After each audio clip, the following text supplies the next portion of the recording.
नमस्कार, this is doctor Ashutosh. Welcome to today's holistic tips. आज हम बात करने वाले हैं रेस्टलेसनेस लेग्स सिंड्रोम को लेकर। RLS क्या है ये? RLS is basically legs syndrome, जिसमें आपको बड़ी अजीब सी रेस्टलेसनेस होगी आपके lower part of the limb में, पैरों में। आपको बड़ी अनकंफर्टेबल सी फीलिंग आएगी, आपको बेचैनी रहेगी। आप जब भी आराम करने जाएंगे, आप जब भी शाम को घर पे आएंगे, आपको आपको ऐसा लगेगा कि आपके बॉडी में कुछ अनकंफर्टेबल सा ट्विचिंग हो रही है, कुछ सेंसेशंस होंगे, आपको ईचिंग भी हो सकती है at different times of interval. और आपको ऐसा लगेगा आपकी बॉडी में नीचे पैर पे बेसिकली चींटियाँ चल रही हैं और आपको बार बार इरिटेटेड करती रहेंगी। होगा कुछ नहीं वहाँ पर, फिर भी आपको ऐसी फीलिंग आएगी। तो कुछ कहेंगे अच्छा छोड़ दे, तो ज़्यादा सोच रहे हो, तुम्हें ऐसा हो रहा है, इग्नोर करो। ठीक है, आप 2-4 दिन इग्नोर करिए, बट अगर आपको ये कंटिन्यू बार बार हो रहा है, so you must take this seriously.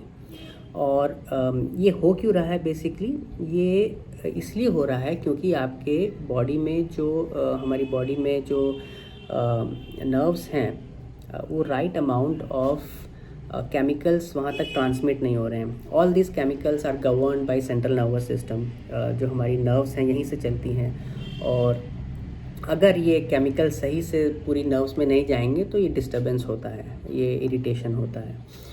ये इरिटेशन बहुत एक्सट्रीम हो जाता है, आप फ्रस्ट्रेटेड फील करेंगे, डिप्रेस्ड हो जाएंगे, और होंगे भी। अगर आप रात को थक के आ रहे हैं और रात को सोने जा रहे हैं, आपको बार बार ऐसा लगेगा मेरे पैर में कुछ हो रहा है। फिर आप सोचेंगे नहीं मैं सपने में हूँ, फिर आप उठेंगे, आपकी नींद टूटेगी।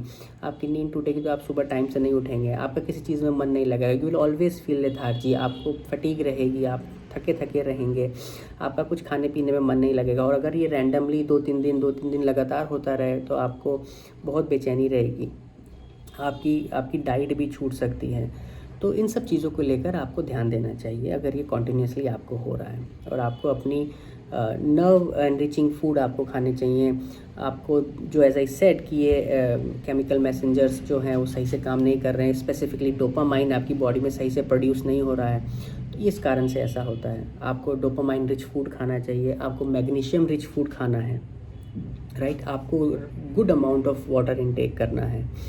Magnesium rich food as I say आप ड्राई फ्रूट्स ले सकते हैं, उसको आप कच्चा खाइए, भिगो के खाइए, इसको आप रोस्ट करके खाइए, उसका पाउडर बना लीजिए और अपनी मिल्क में मिलाइए, 2 टाइम दूध के साथ लीजिए।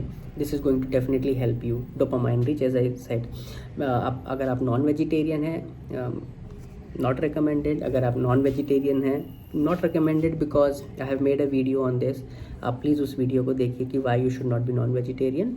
हालांकि coming back to the topic, अगर आप नॉन वेजिटेरियन हैं तो आप फ़िश ज़रूर खाइए, रेड मीट बंद कर दीजिए, तो उससे आपको मैग्नीशियम अच्छा मिलेगा। और आप ये करके देखिए, 1 महीना अगर आप ये ट्रायल करेंगे, आप अपनी बॉडी में, अपने रूटीन में एक्सरसाइज करेंगे, तो अगर आपको 1 महीने में फ़ायदा दिख रहा है, यू प्लीज़ कंटिन्यू इट। अगर आपको 1 महीने में फ़ायदा नहीं दिखा, सो you must see your doctor immediately, क्योंकि ये एक ऐसी डिजीज़ है जो बढ़ती ही जाएगी। ये न्यूरोपैथी में आती है और आपको ये आगे चलते हुए ये बढ़ेगा ही।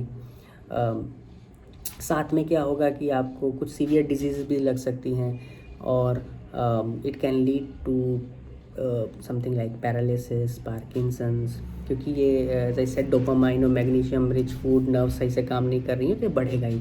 बट ये बहुत कम बढ़ता है, आप डॉक्टर के पास जाएंगे, वहीं पे कर्व हो जाएगा और ये क्योर भी हो सकता है। आपको ये क्यों हो रहा है? अगर आपको हो रहा है, आपको डिप्रेस होने की ज़रूरत नहीं है। अगर आप किसी स्पेसिफिक मेडिकेशन पे हैं, आप एंटीबायोटिक्स पे हैं, आप एंटीहिस्टामाइंस में हैं, आपका अभी कोई सर्जरी हुई है, उसके रिएक्शंस भी होते हैं। यूजुअली देखा गया है कि जो फीमेल्स अभी प्रेगनेंसी से बाहर आई हैं, after 6 months of pregnancy, 8 month, ये शुरू होता है और टाइम के साथ वो सही हो जाता है, क्योंकि आपकी रूटीन बिगड़ जाती है, आपकी डाइटरी चेंजेस होते हैं, वो सारे चेंजेस के कारण ऐसा हो जाता है, बट ये रिकवर भी हो जाता है। बट अगर आप इस चीज़ों से नहीं गुजर रहे हैं, आप प्रेग्नेंट नहीं थे, आपकी कोई सर्जरी नहीं हुई है, आप कुछ टाइम से कोई भी दवाई नहीं ले रहे हैं, आपको शुगर डायबिटीज़ नहीं है, आपको हाइपरटेंशन नहीं है, तो यू मस्ट सी डॉक्टर। तो अगर आप ये छोटे छोटे चीज़ें करेंगे और रेस्टलेसनेस लेग्स सिंड्रोम को थोड़ा सा सीरियसली लेंगे, तो आप you will have a good life, you will have a good healthy life.